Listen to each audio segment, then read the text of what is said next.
Қазақ халқында жақсы бір ғажайып сөз бар. Бабаларымыздан қалған ұлы нақыл: тәуекел түбі қайық, мінесің де өтесің, уайым түбі теңіз батасында кетесің дейді. Құранда бірнеше жерде Алла Тағала тәуекел етуге бізді шақырған. Аллах Тағала әлемнің иесі болған, дүниенің иесі болған Аллаға тәуекел етіңдер дейді. Тәуекелші мұратқа жетеді. Тәуекелші ақылға сала отырып, жаратқанға илана отырып, үмітін арта отырып, арманына жетеді. Тәуекел бізді алдына жетектеген ұлы күш болады.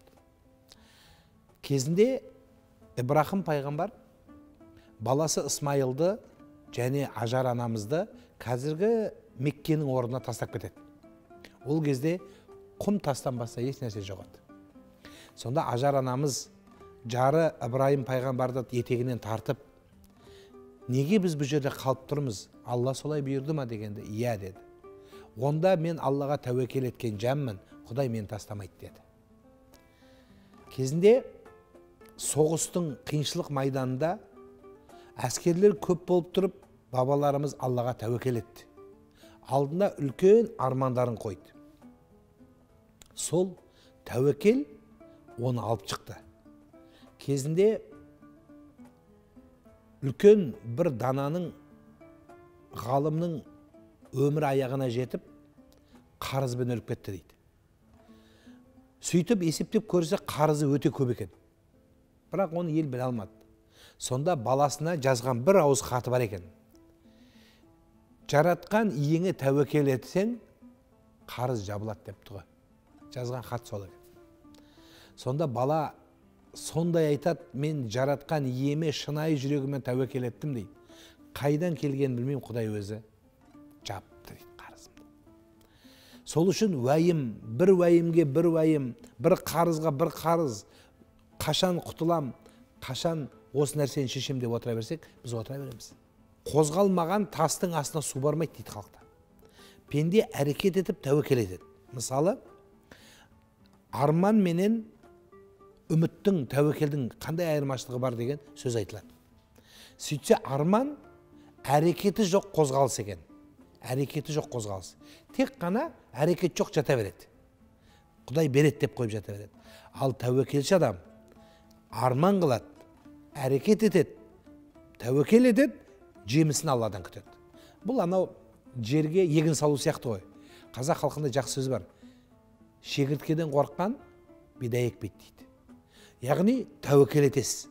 Алладан жаңбыр жауа ма, жаумай ма деп үміт етпейсіз. Үміт етесіз де Аллаға әрекет етіп, армандап жата бермей, жегін саласыз, нәсібін көресіз. Яғни сіз тәуекел етесіз. Сондықтан Алла Тағалаға да тәуекел етуді үйренген.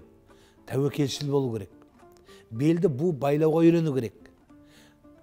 Сол үшін шығар, таяғыңды малып көр дейді, тұра берме дейді. Қозғалыс жаса дейді. Кезінде Салих деген пайғамбар өткен.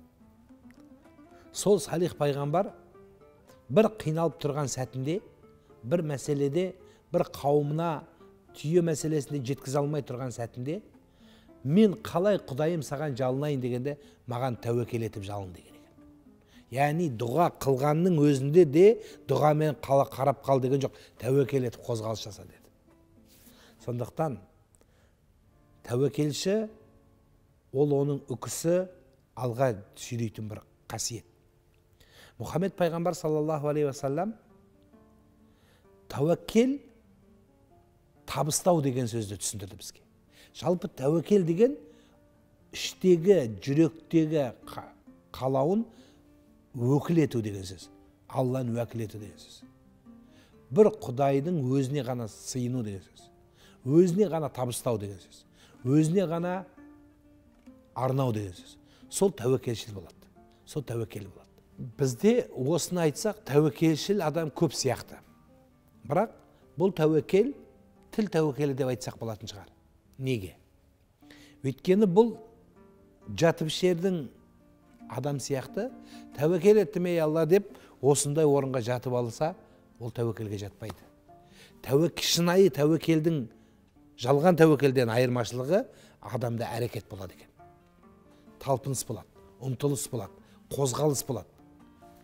Сөйтіп қорытындысын Құдайға табыстайды. ал енді қорытындысы дұрыс болмасашы дегеніне жетпеді. Онда ол үзілмейді екен. Сол жерде төмен түсіп кетпейді. Ол келесі ары қарай тәуекел етіп базайбай.